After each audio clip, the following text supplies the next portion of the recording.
জীবনে এমন কি আছে যা আপনাকে অজান্তে শিখরে পৌঁছে দিতে পারে বা আপনার পতনও ঘটাতে পারে? সঙ্গতি। যদি আপনি কোনো শ্রেষ্ঠ ব্যক্তির সঙ্গ লাভ করেন, তাহলে তার শুভ চিন্তা, তার গুণ, তার স্বভাব আপনার মধ্যে চলে আসবে। আপনি আরো শ্রেষ্ঠ হয়ে উঠবেন। আবার সেখানেই যদি আপনি কোনো দুষ্ট ব্যক্তির সঙ্গতি লাভ করেন, কোনো খারাপ মানুষের সঙ্গতি লাভ করেন, তাহলে আপনার শুভ চিন্তা, আপনার গুণ, তা যে কখন আপনার থেকে কেড়ে নেওয়া হবে সেটা আপনি জানতেও পারবেন না। দেখুন, এই সঙ্গতি হলো অত্যন্ত গুরুত্বপূর্ণ। এই সঙ্গতি আপনার নিয়তি নির্ধারণ করে। আপনাকে উদাহরণ দিলে, বৃষ্টির ফোঁটাকে দেখুন। যদি কোনো ফোঁটা গাছের পাতায় এসে পড়ে, তাহলে তা জীবন দান করতে পারে। যদি এমন কোনো ফোঁটা সাপের মুখে এসে পড়ে, তাহলে তা বিষে পরিণত হয়। যেমন সঙ্গ তেমন নিয়তি। এবার দুর্ভাগ্যের বিষয় হলো এটাই যে বর্ষার ফোঁটা নির্ধারণ করতে পারে না সে কোথায় পড়তে চায়। তার নির্বাচনের ক্ষমতা নেই। কিন্তু আপনি, আপনার কাছে তো বিবেক আছে, আপনি ভাবতে পারেন, চিন্তা করতে পারেন। তাহলে আপনি ভাবুন, আপনি কি এমন সঙ্গ চান যা শ্রেষ্ঠ, নাকি এমন সঙ্গ চান যা অশুভ? নির্বাচন আপনারই। শ্রেষ্ঠ সঙ্গ বাছুন আর আমার সাথে ভালোবেসে বলুন, রাধা রাধা। আমাদের জীবনে অত্যন্ত গুরুত্বপূর্ণ একটা আশা বসবাস করে, বিশ্বাসের রূপে। বিশ্বাস যা আমরা ঈশ্বরের ওপর করি, ভাগ্য, প্রারব্ধের ওপর করি, নিয়তির ওপর করি। যখনই ভালো কিছু হয় আমরা বলি এ হলো ঈশ্বরের দয়া। যখন খারাপ কিছু হয় আমরা বলি এ হলো ঈশ্বরের মায়া। কখনো ঈশ্বর বা ভাগ্য বা প্রারব্ধ বা নিয়তি। আপনি নিজে কোথায় তা কখনো ভেবেছেন? আপনি বিশ্বাস করছেন ঈশ্বরের উপর, প্রারব্ধের উপর, কখনো নিজের উপর করেছেন? আমি আপনাকে একটা সহজ কথা বলি, যদি আপনি ঈশ্বরের উপর বিশ্বাস রাখেন, শুধুই ঈশ্বরের উপর বিশ্বাস, তাহলে আপনি সেটাই পাবেন যেটা আপনার ভাগ্যে লেখা রয়েছে।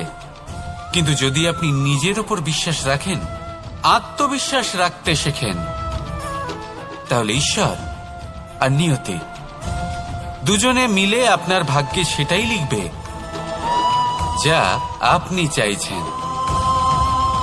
তাই মনে রাখবেন, সাফল্যের পথ হলো এই বিশ্বাস।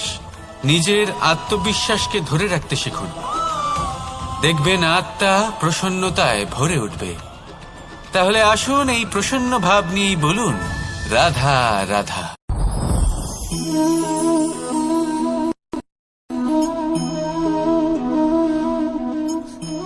মুক্ত। এই মুক্তই সবাইকে মোহিত করে দেয়, নিজের দিকে আকর্ষিত করে। অত্যন্ত সুন্দর, গোল, শুভ্র। মুক্ত দ্বারা নির্মিত আভূষণ, তা হয়তো সে মুকুটই হোক বা কোনো স্ত্রীর অলংকার, তাকে আরো সুন্দর করে তোলে, তাকে আরো সুন্দর দেখতে লাগে। এবার এই মুক্তকে এত সুন্দর দেখার জন্য কত কষ্ট সহ্য করতে হয় তা কি কখনো আপনি ভেবেছেন? এই মুক্ত ঝিনুক থেকে বের করা হয়। ঝিনুক যা কিনা সমুদ্রের তলদেশে থাকে। ওকে কত কষ্ট সহ্য করতে হয়, জলের চাপ সহ্য করতে হয়, সমুদ্রের স্রোত সহ্য করতে হয়। এই ঝিনুককে এত কষ্ট সহ্য করতে হয়, এই মুক্তকে এত কষ্ট সহ্য করতে হয়, তারপরে এর রূপ এত সুন্দর হয়। যদি আপনিও আপনার পরিশ্রমের সৌন্দর্য, নিজের পরাক্রমের সৌন্দর্য এই সংসারে প্রকাশিত করতে চান, তাহলে আপনাকেও কষ্ট সহ্য করতেই হবে। তাই জীবনে যখনই সংকট আসবে, বিপদ আসবে, সমস্যা আসবে, তখন একে সুযোগ হিসেবে গ্রহণ করুন। কারণ এই বিপদের সাথেই লড়াই করে আপনি মুক্তর মতোই পরিশুদ্ধ হয়ে উঠবেন। তাহলে আসুন আর আমার সাথে ভালোবেসে বলুন, রাধা রাধা। আপনি কি জানেন আপনার জীবনে আপনার আসল জীবনসাথী কে হন? মাতা পিতা, ভাই বোন, স্বামী স্ত্রী? না, আপনার আসল জীবনসাথী হল আপনার শরীর। সেই শরীর যার দিকে আপনি কখনো নজরই দেন না, ঠিক কি না? এবার যে মানুষ এই রহস্য বুঝতে পারেন তার জীবন এমনি শুভ হয়ে যায়। আপনি নিজেই দেখুন না, সে সংসারের মঙ্গলই করা হোক বা সত্যের রক্ষা করা হোক, তা সে শত্রুর সাথে যুদ্ধ করা হোক বা মিত্রকে রক্ষা করা হোক, এই শরীরই তো কাজে আসে। তপস্যাতে, বলিদানে, পরিশ্রমে এই শরীরই হলো আধার, ঠিক কিনা? তাই আমাদের কর্তব্য হলো যে আমরা যেন নিজের শরীরের যত্ন নিই। আমরা কি খাই, আমাদের কি খাওয়া উচিত, এটা যেন বুঝি। কোনটা সুপাচ্য আর কোনটা নয়, এটা যেন বুঝি। কারণ যেমন হবে অন্ন, মনও তেমনই হবে। যত ভালো অন্ন তত ভালো মন। আর সুস্থ শরীর হলো সুস্থ মনের আধার, এ কথা অবশ্যই মনে রাখবেন। আর যদি মন সুস্থ থাকে তাহলে সকল শুভ উদ্দেশ্য পূর্ণ হবে। তাহলে আসুন আর আমার সাথে ভালোবেসে বলুন, রাধা রাধা। কথায় আছে যে দৃষ্টি অত্যন্ত কঠোর হয়, অত্যন্ত শক্তিশালীও হয়। কথায় আছে যে কারোর উপর যদি কুদৃষ্টি পড়ে তাহলে তার বিনাশ কেউ আটকাতে পারে না। এই যে কুদৃষ্টি, এর উপাচারও আমাদের কাছে রয়েছে। যখন আমরা বাড়ি নির্মাণ করি তখন একটা কালো মুখোশ লাগাই, যাকে রক্ষা কবচ মনে করা হয়, কুদৃষ্টি থেকে বাঁচার জন্য। যখনই কোনো বাচ্চা বাইরে যায় তখন তার মাথায় আমরা একটা কাজলের টিপ পরিয়ে দিই, কুদৃষ্টি থেকে বাঁচার জন্য। অর্থাৎ এই সংসারে কুদৃষ্টি থেকে বাঁচার উপাচার রয়েছে। উপাচার যদি কিছু না থেকে থাকে তাহলে তা হলো দৃষ্টিভঙ্গির। যদি আপনার দৃষ্টিভঙ্গি অনুচিত হয় তাহলে আপনার পতন কেউ আটকাতে পারবে না। না পারবে কালো মুখোশ, না কালো টিপ, না স্বয়ং ঈশ্বর। সেই জন্য নিজের দৃষ্টিভঙ্গি শুভ করে তুলুন, সবকিছু শুভই হবে। আসুন আমার সাথে ভালোবেসে বলুন, রাধা রাধা। কথায় আছে যে জীবনের আধার হলো সম্পর্ক, প্রসন্নতারও এবং ঈশ্বরের সাথে দেখা পাওয়ারও। এবার এই সম্পর্কের আধার আসলে কি? সেবা? না। বোঝাপড়া? না। অপেক্ষা? না। এই সম্পর্কের আধার হলো বিশ্বাস। যদি বিশ্বাস ভেঙে যায় তাহলে জেনে রাখবেন যে সম্পর্করূপী এই ভবন, এর ভিতই ভেঙে গেল। আর যদি ভিত ভেঙে যায় তাহলে সেখানে অন্য কোনো ভবন নির্মাণ সম্ভব নয়, সম্ভবই নয়। এই সমস্ত সম্পর্কের বিশ্ব বিশ্বাসে বসবাস করে। এই বিশ্বাস হলো অত্যন্ত গুরুত্বপূর্ণ। এই বিশ্বাসের জোরেই আমি আর রাধা কোনো সাংসারিক বন্ধনে আবদ্ধ না হয়েও এক অত্যন্ত দৈব অলৌকিক বন্ধনে আবদ্ধ। এ হলো বিশ্বাস, যার দ্বারা 11 অক্ষৌহিনী সেনার সামনে অর্জুন দাঁড়িয়েছিল এবং জয়ী হয়েছিল।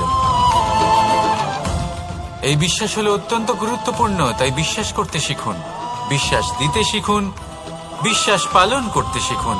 আর আমার সাথে ভালোবেসে বলুন, রাধা রাধা। এই সংসার অত্যন্ত বিচিত্র এক স্থান। এ সত্য খুঁজতে থাকে, আর সত্য খুঁজে পেলেই তা প্রমাণ করতে চায়। সে চায় তার প্রমাণ পেতে, সাক্ষী পেতে চায়। সেক্ষেত্রে আমাকে বলুন যে সত্য কি করতে পারে? সেই ব্যক্তি যে সত্যকে ধরে আছে সে কি করবে? কিছুই নয়। কিছু করার প্রয়োজনই নেই, শুধু তাতে টিকে থাকতে হবে। সেই হিমালয়ের মতো যা আজ পর্যন্ত টিকে রয়েছে। যদি আপনি সত্যবাদী হন তাহলে আপনার কিচ্ছু প্রমাণ করার কোনো প্রয়োজন নেই। যদি প্রয়োজন থাকে তাহলে সত্যের সাথে টিকে থাকার। এই সময় নিজে সাক্ষী হবে, নিজে প্রমাণ দেবে। এই নিয়তি স্বয়ং প্রমাণিত করবে যে আপনি সত্যবাদী ছিলেন, আপনি সত্যের পথে ছিলেন। তাহলে আসুন আর আমার সাথে ভালোবেসে বলুন, রাধা রাধা। ঈশ্বর আমাদের হাত প্রদান করেছেন। হাত যা জড়ো করা হয় প্রণাম করার জন্য, ঊর্ধ্বগামী হয় প্রার্থনার জন্য। এই হাত যার দ্বারা আমরা খাবার খাই, ফসল উৎপাদন করি। কিন্তু এই হাতের দ্বারা সবথেকে শ্রেষ্ঠ কাজ কি হতে পারে? সেবা। আগে হ্যাঁ, সেই হাত যা সামনে এগিয়ে আসে সেবা করার জন্য, যে সেবা করে তাদের যারা দুঃখে থাকেন, নিরাশ হয়ে থাকেন, যারা সেবা করেন তাদের যারা কিনা দরিদ্র, সেই হাত হলো সব থেকে অধিক মহান। ঈশ্বরকে দীনবন্ধু বলা হয়ে থাকে, কারণ যারা দুঃখী হন, নিরাশ হন, দরিদ্র হন, ঈশ্বর তাদের সাহায্য করেন, তাদের সহায়ক হন, তাদের মধ্যে ঈশ্বর বাস করেন। তাই আপনারা যদি এটাই করেন, যারা দুঃখে আছেন, নিরাশ হয়ে আছেন, যাদের সাহায্যের প্রয়োজন রয়েছে, যদি আপনি তাদের সাহায্য করেন, তাহলে আপনি এমন এক চৈতন্য লাভ করবেন যে আপনি তৃপ্ত হয়ে উঠবেন। তাহলে সবার সেবা করুন আর আমার সাথে ভালোবেসে বলুন, রাধা রাধা। ভয়। জীবনে আমরা কোন কোন বিষয়ে ভয় পাই? কোনো মানুষকে হারানোর ভয়, কোনো মানুষ, কোনো সম্পর্ককে হারানোর ভয়, অর্থহানির ভয়, সময়হানির ভয়। এবার বিষয়টা হলো, এই ভয় কখনো আমাদের কোনো লাভ করে না। এটা সবসময় আমাদের পিছনে ঠেলে আর নিচু স্তরে নামিয়ে দেয়, কখনোই আমাদের উত্থানের কারণ হয় না।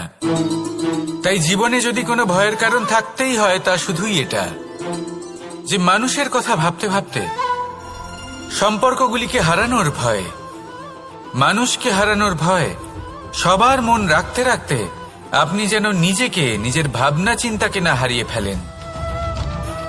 যদি এরকম হয়, যদি সকলের মন রাখতে রাখতে আপনি নিজেই নিজেকে হারিয়ে ফেলেন, নিজের ভাবনা, নিজের লক্ষ্য, নিজের মন্তব্যকে হারিয়ে ফেলেন, তাহলে সংসারে যতই যাই হয়ে যাক না কেন, প্রসন্নতা লাভ করবেন না।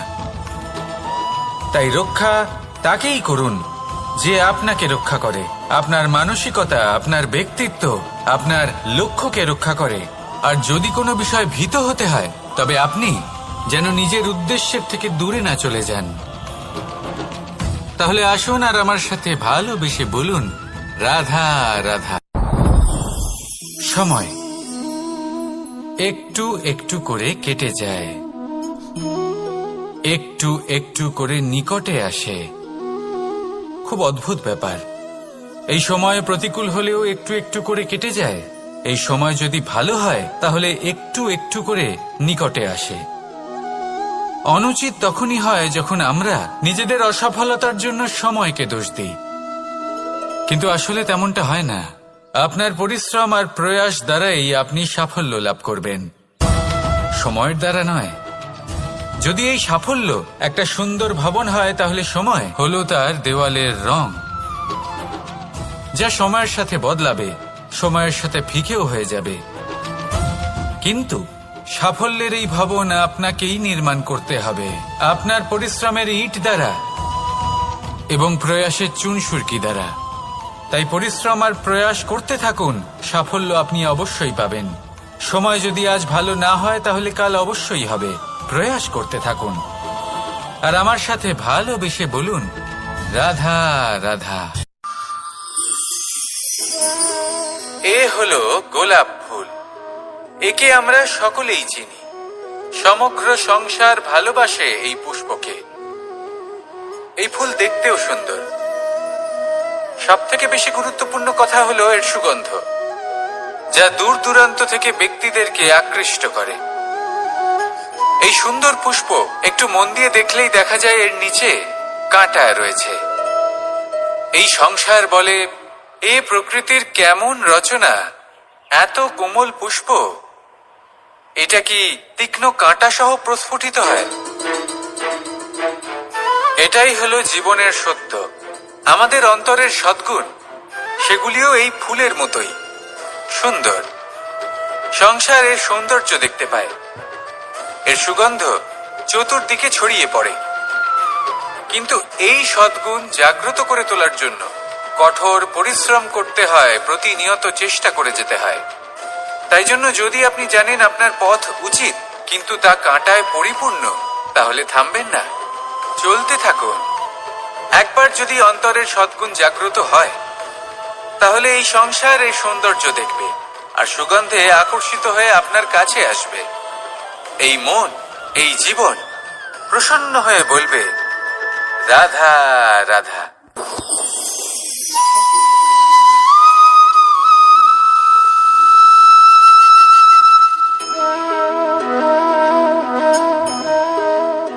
মোহনের বাঁশির এই সুর, এই সঙ্গীত কার না পছন্দ হয়?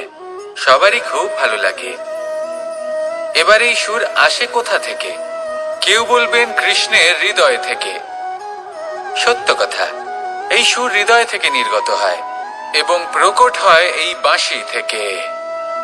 এই বাঁশিটাকে দেখুন, এই ছিদ্রগুলি দেখুন, প্রত্যেকটা সুর থেকে নিজস্ব একটা স্বর নির্গত হয়। এবার যে ব্যক্তি এই সমস্ত সুর এবং স্বর বুঝতে পারেন, এতে নিপুণ, তিনি এই বাঁশির দ্বারা যে সুর নির্গত করবেন তা তো মধুর অবশ্যই হবে। এবার জীবনের সাথেও কিছুটা এরকমই ঘটে। জীবনের কিছু নীতি থাকে, অর্থ, কুটুম্ব এবং আধ্যাত্মিক। যদি জীবনের প্রত্যেকটা মুহূর্ত সুখময় হয় এরকম আপনি চান, তাহলে এই তিনটি নীতিতে আপনাকে নিপুণ হতে হবে।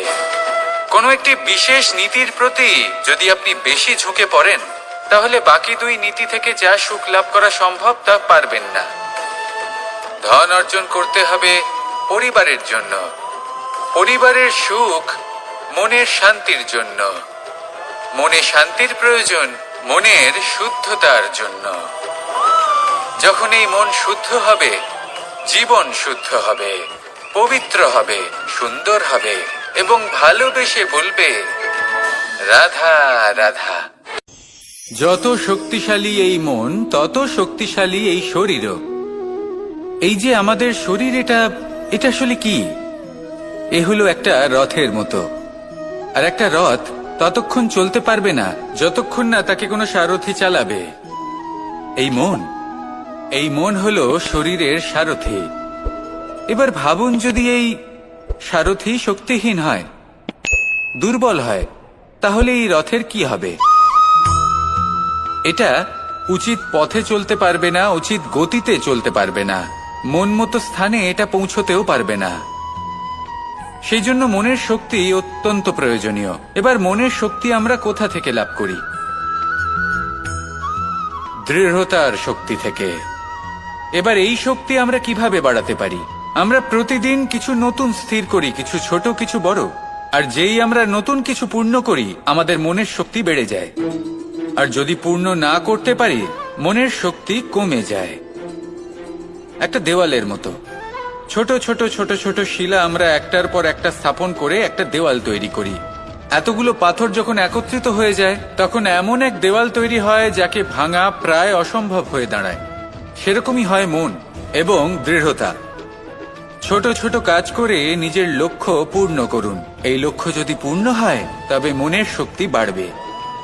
কিছুটা এইভাবে যে যত বড়ই বিপদ আসুক না কেন, সেই বিপদ নিজে হার মেনে নেবে, কিন্তু আপনার মন ততটাই শক্তিশালী থাকবে।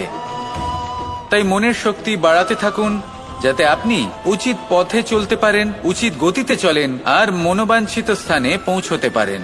তবেই এই মন প্রসন্ন হয়ে বলবে, রাধা রাধা। ওমা, এ কি? আমি কখন থেকে এখানে অপেক্ষা করছি, হাত পেতে দাঁড়িয়ে রয়েছি যাতে একটা ফল আমার হাতে এসে পড়ে এবং সেটা আমি খেতে পারি। কখন থেকে অপেক্ষা করছি, কিন্তু সেটা হচ্ছেই না। এবার আপনি বলবেন যে এসব কি বলছি, এ কি অদ্ভুত কথা বলছি। যদি ফল খেতে হয় তাহলে আমাকে বৃক্ষে চড়তে হবে, ফলের কাছে পৌঁছতে হবে, তবেই তো ফল পাবো। এবারে এটা অত্যন্ত সহজ ব্যাপার, কিন্তু এই বিষয়টা আপনি নিজের জীবনের প্রসঙ্গে ভেবে দেখুন। লক্ষ্য কোথায় আছে আপনি জানেন, সেই লক্ষ্যে পৌঁছানোর পথ কি সেটাও আপনি জানেন, সেই পথে চলার ক্ষমতাও আপনার রয়েছে, কিন্তু তাও আপনি নিজের লক্ষ্য লাভ করতে পারছেন না। কেন? কারণ আপনি অপেক্ষা করছেন যে লক্ষ্য আপনার সামনে চলে আসবে, কিন্তু তা হয় না। লক্ষ্য সে যাই হোক না কেন, ধন হোক, প্রেম হোক, কোনো সম্মান হোক বা মোক্ষ হোক, যদি আপনি তার দিকে অগ্রসর না হন, তাহলে ফল প্রাপ্তি অসম্ভব ব্যাপার। তা কোনোদিনই হবে না। সেই জন্য আপনার চোখের সামনে আপনি যদি নিজের লক্ষ্যকে দেখতে পান, তাহলে উঠুন এবং সেই দিকে অগ্রসর হতে শুরু করুন। নিজের অন্তরের সকল অশুভ গুণ দূর করুন, অলসতা ত্যাগ করুন, অজ্ঞানতা ত্যাগ করে দিন এবং চলতে থাকুন। অবশ্যই মনোবাঞ্ছিত ফল লাভ করতে পারবেন। মনে রাখবেন, চলতে থাকলে তবেই লক্ষ্য প্রাপ্তি হবে। অপেক্ষার দ্বারা শুধুমাত্র মৃত্যু লাভ হবে। আসুন আমার সাথে ভালোবেসে বলুন, রাধা রাধা। প্রত্যেক প্রাণী ভালোভাবে জীবন যাপন করতে চান, এটা তাদের স্বভাবে আছে এবং ভাবাটা অনুচিত নয়। কিন্তু একটা ভালো জীবনের গুরুত্বপূর্ণ অংশ কোনটা? বসবাসের স্থান, সেই স্থান যেখানে আমরা জীবন অতিবাহিত করি। এবার মানুষ ভাবতে পারেন যে একটা ভালো বাসস্থানের অর্থ কি? সেই স্থান যেখানে সহজে জল পাওয়া যায়, যেখানে শুদ্ধ বায়ু পাওয়া যায়, যেখানে আনাজ উৎপন্ন হয়। এটা জীবনযাপনের জন্য পর্যাপ্ত বটে, কিন্তু ভালো জীবন যাপনের জন্য আরো একটা কথা আপনাকে বুঝতে হবে। সাধু, জ্ঞানী, পণ্ডিত ব্যক্তি, এই সকল মহাপুরুষ, এনাদের যে বাসস্থান তা অত্যন্ত বিশেষ হয়। এখানে এক ধরনের বিশেষ ইতিবাচক শক্তি থাকে, এমন একটা স্থান যেখানে দেবতারাও বিচরণ করেন। জীবন আমরা সবাই যাপন করি, কিন্তু জীবনের উদ্দেশ্য শুধুমাত্র জীবন যাপন করা নয়। জীবনের উদ্দেশ্য হল মুক্তি লাভ করা।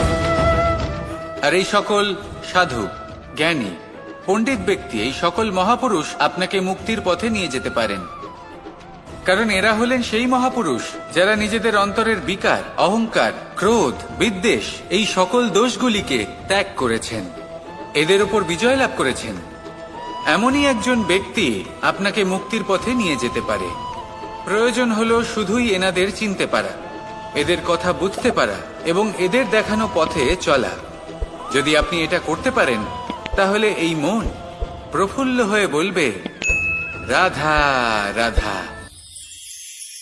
কখনো কোনো বাগানের কোনো বৃক্ষকে দেখেছেন যেখানে সুগন্ধি ফুল থাকে, রসালো ফল থাকে? তখন মন প্রফুল্ল হয়ে ওঠে, মন থেকে সেই বৃক্ষের প্রতি ভালোবাসা জন্মায়।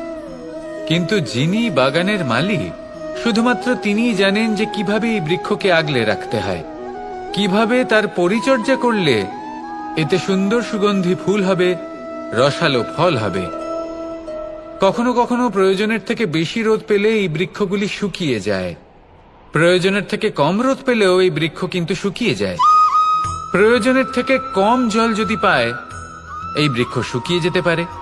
প্রয়োজনের থেকে অতিরিক্ত জল যদি পায়, তখনও এই বৃক্ষের শিকড়গুলি নষ্ট হয়ে যেতে পারে। এবার এটাই কিন্তু আমাদের সংসারের সাথেও হয়। আমাদের সংসারের সকল প্রতিভাশালী ব্যক্তি, যেমন লেখক, বিচারক, প্রবক্তা, যোদ্ধা, এদের সবার ক্ষেত্রে এই কথাটাই প্রযোজ্য।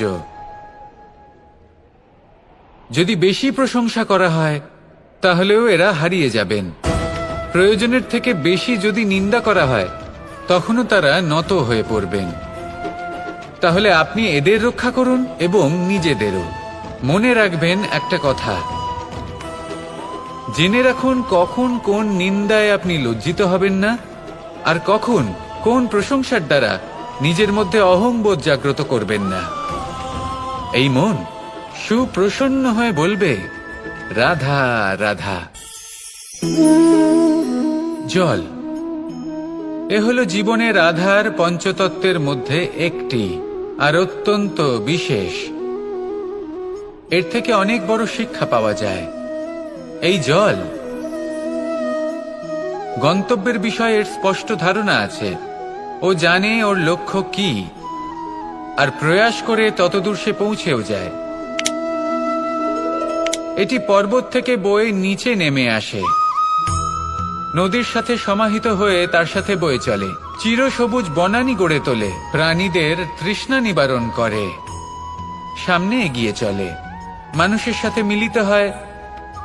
যারা একে বাঁধের মধ্যে বেঁধে রাখতে চেষ্টা করে, সে বন্দি দশাতেও থেকে যায়, মানুষের কল্যাণ করে। তারপর বাঁধ থেকে মুক্তি পেয়ে এগিয়ে চলে, কোথাও ধাক্কা খায়, কোথাও বাধা পড়ে, কোথাও যদি পথ খুঁজে না পায় তাহলে পথ খুঁজেই নেয়, আর যেখানে পথ থাকে না সেখানে পথ বানিয়ে নেয়, আর শেষ পর্যন্ত নিজের লক্ষ্যে পৌঁছেই যায়, অর্থাৎ সমুদ্রে গিয়ে সমাহিত হয়ে যায়। আমাদেরও কিছুটা এরকমই হয়ে উঠতে হবে।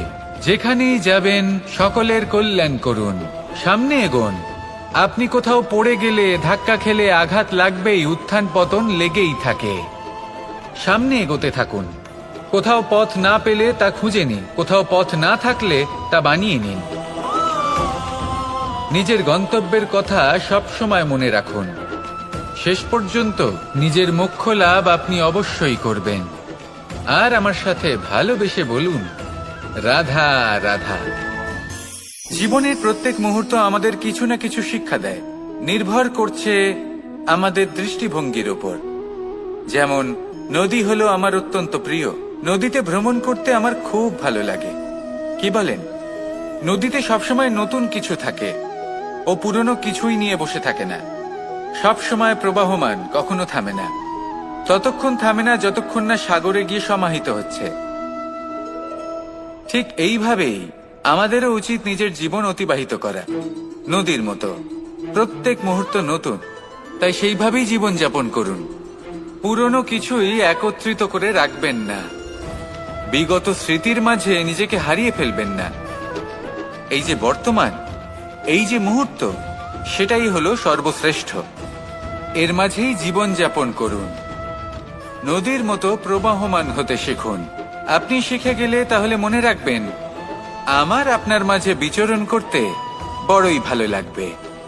যে ব্যক্তি আনন্দের সাথে জীবনের প্রত্যেকটা মুহূর্ত অতিবাহিত করে কোনো চিন্তা ছাড়াই, প্রবাহমান হয়, কখনোই থামে না, যতক্ষণ না মুক্তি লাভ করছেন, এমন ব্যক্তির মধ্যেই রাধাকৃষ্ণ বসবাস করেন।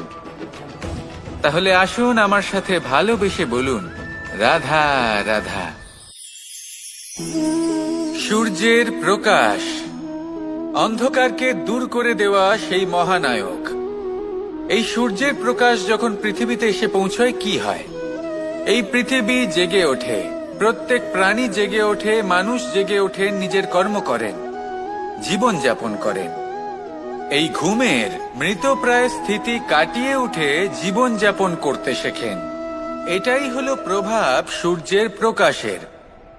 এবার এই প্রকাশ যে সূর্যের থেকে পাই, তিনি কি করেন? তিনি নিজেকে জ্বালান আমাদের জীবন প্রদান করার জন্য।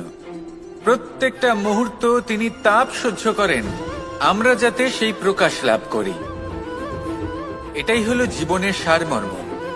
যদি আপনিও এই সংসারে প্রকাশ ছড়িয়ে দিতে চান, তাহলে আপনাকেও তপ্ত হতে হবে, নিজে জ্বলতে হবে, সেই কর্ম করতে হবে যেটা কঠিন হতে পারে কিন্তু আসলে শ্রেষ্ঠ। তবেই এই সংসারের সেবা করতে পারবেন, সংসারকে পথ দেখাতে পারবেন। নিজের অন্তরের প্রকাশ জাগ্রত করুন, তবেই সেই সকল ব্যক্তি যারা পাপের অন্ধকারে নিমজ্জিত হয়ে আছেন, তারা জাগ্রত হবেন। সেই সকল ব্যক্তিকে জাগিয়ে তুলুন, প্রেরিত করে তুলুন সুখী হওয়ার জন্য যারা সুখী হতে পারছেন না। সেই সকলকে প্রেরিত করুন সাফল্য লাভের যারা সফল হতে পারছেন না। নিজের অন্তরের সূর্যকে জাগ্রত করুন, চারিদিকে শুধু প্রকাশই প্রকাশ হবে, জীবনই জীবন থাকবে, আনন্দই আনন্দ থাকবে, আর এই মন বারবার প্রসন্ন চিত্তে বলে উঠবে, রাধা রাধা। আজ আমরা দুই ধরনের ব্যক্তির বিষয়ে কথা বলবো। প্রথম জন হলেন যে প্রয়োজনের থেকে অনেক বেশি পরিমাণ ধন উপার্জন করে থাকেন। তার কাছে ততটা ধন থাকে যতটা তার প্রয়োজনও নেই, তারপরেও আরো ধন উপার্জন করতে চেষ্টা করতে থাকেন। সকল সম্ভব চেষ্টা করেন, সকল সম্ভব কর্ম করেন, তা সে উচিত কর্ম হোক বা অনুচিত, তাতে তাদের কিছুই যায় আসে না। তারা শুধুই এই সংসারের সকল সুখ ভোগ করতে চান, সকল স্বাচ্ছন্দ্য লাভ করতে চান। আজীবন তারা প্রচেষ্টাই করতে থাকেন। এবার এই করতে গিয়ে তারা ভারাক্রান্ত হয়ে সমস্যার সম্মুখীন হন। এনাদের সমগ্র জীবন এই চেষ্টাতেই চলে যায়, জীবন যাপন করার বদলে। অন্যদিকে আরেকজন ব্যক্তি যিনি জানেন তার প্রয়োজন কতটুকু, আর শুধুমাত্র সেই পরিমাণ ধন অর্জন করেন, তার থেকে বেশি একটুও নয়। উনি যদি দুবেলা খেতে পান মাথা গোজার ঠাঁই পেয়ে যান, সেটাই পর্যাপ্ত। তাতেই তিনি আনন্দে জীবন যাপন করেন, না কোনো বৃথা চিন্তা করেন, না কোনো বৃথা কষ্ট করেন। এবার আমি আপনাদের জিজ্ঞেস করব, এই দুই ব্যক্তির মধ্যে